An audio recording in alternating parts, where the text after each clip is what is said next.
Mr. President, Netherlands TV, thank you for visiting our country. Good. As I Thank you. understood, I, of course, would like to know how you slept last night at the House of the King. Oh, I slept beautifully. But probably a more serious question. I think you just had a meeting with President Zelensky. Did you discuss any ceasefire in this Russo-Ukrainian? No, I wanted to know how he's doing. He was very nice, actually. You know, we had little rough times sometimes. He was, couldn't have been nicer.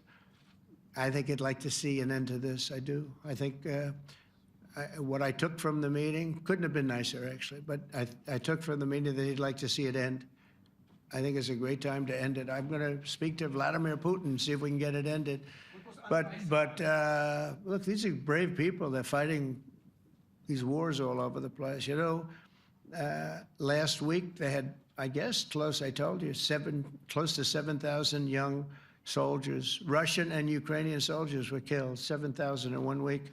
It's crazy. It's crazy. So I'll be speaking to Putin. No, I had a good meeting with Zelensky. And I had a lot of good meetings. We had a lot of good meetings with a lot of people, a lot of great leaders. But he's fighting a brave battle. It's a tough battle. Yeah. Go ahead, white dress. Thank you. Ida Hallikainen from Finland, Ilta-Sanomat. Good. You have played golf with President Alexander Stubb. How do you see Finland as a NATO ally and partner, and how would you describe your relationship with our president? Well, he's a very good golfer, okay? In fact, he was on his college golf team. He went to a good college in the South, as you know, a very good college, and he was a good golfer. We had a good time. I think my relationship's great. I want to buy icebreakers.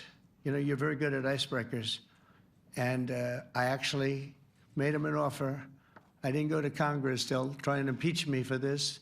But there's an old, it's not old, it's fairly new, but it's used icebreaker. And I offered him about 1/3 of what he asked for. But we're negotiating. We need icebreakers in the U.S. And if we can get some inexpensively, I'd like to do that. Actually, they'll fix it up, make it good. Also, we may buy some icebreakers. You know, you're the king of icebreakers, that particular country. They make them good. They make them really good, and they know what they're doing. And so we're negotiating with them for about 15 different icebreakers, but one of them is available now. It's old, and it's, you know, old. It's like 5, 6 years old. Now we're trying to buy it. I'm trying to make a good deal. It's all I do my whole life. My whole life, that's all I do is make deals. Yeah, please. Go ahead. Sir, go ahead.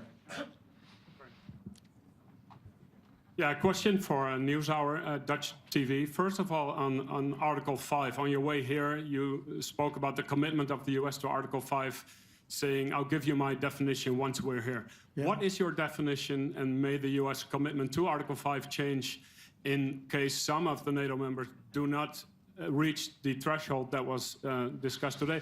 My second question is following up on a colleague on Iran. What intel reports do say that everything over there was obliterated? Yeah, well, there are numerous of those reports, and they're coming out fast and furious. But the most respected ones we've already seen. And I will say that on a very confidential basis, they're looking at the reports, like numerous reports, and including people going to the site and checking the site. And they're going to be having, I guess you're going to be having over the next couple of days a full, you're going to encapsulate it. But no, the site was obliterated, just like I said it was.